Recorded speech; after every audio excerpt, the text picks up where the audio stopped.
रात्रि के अंतिम प्रहर में एक बुझी हुई चिता की भस्म पर अघोरी ने जैसे ही आसन लगाया, एक प्रेत ने उसकी गर्दन जकड़ ली और बोला, मैं जीवन भर विज्ञान का छात्र रहा और जीवन के उत्तरार्ध में तुम्हारे पुराणों की विचित्र कथाएं पढ़कर भ्रमित होता रहा।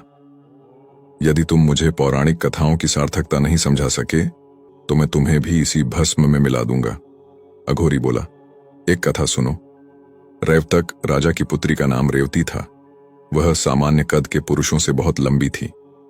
राजा उसके विवाह योग्य वर खोजकर थक गए और चिंतित रहने लगे। थक हार कर वो योगबल के द्वारा पुत्री को लेकर ब्रह्मलोक गए। राजा जब वहां पहुंचे तब गंधर्वों का गायन समारोह चल रहा था।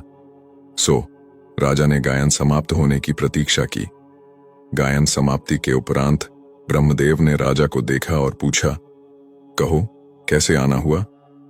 राजा ने कहा, मेरी पुत्री के लिए किसी वर को आपने बनाया है अथवा नहीं? ब्रह्मा जोर से हंसे और बोले, जब तुम आए तब तक तो नहीं, पर जिस कालावधि में तुमने यहां गंधर्व गान सुना उतनी ही अवधि में पृथ्वी पर 27 चतुर्युग बीत चुके हैं और 28वां द्वापर समाप्त होने वाला है। अब तुम वहां जाओ और कृष्ण के बड़े भाई बलराम से इसका विवाह कर दो। अच्छा हुआ कि तुम रेवती को अपने साथ लाए, जिससे इसकी आयु नहीं बढ़ी। इस कथा का वैज्ञानिक संदर्भ समझो। आर्थर सी क्लार्क ने आइंस्टीन की थ्योरी ऑफ रिलेटिविटी की व्याख्या में एक पुस्तक लिखी है, मैन एंड स्पेस। उसमें गणना है कि यदि 10 वर्ष का बालक यदि प्रकाश की गति वाले यान में बैठकर एंड्रोमेडा गैलेक्सी का एक चक्कर लगाए तो वापस आने पर उसकी आयु 66 वर्ष की होगी, पर धरती पर 40 लाख वर्ष बीत चुके होंगे। यह आइंस्टीन की टाइम डिलेशन थ्योरी ही तो है, जिसके लिए जॉर्ज गैमो ने एक मजाकिया कविता लिखी थी।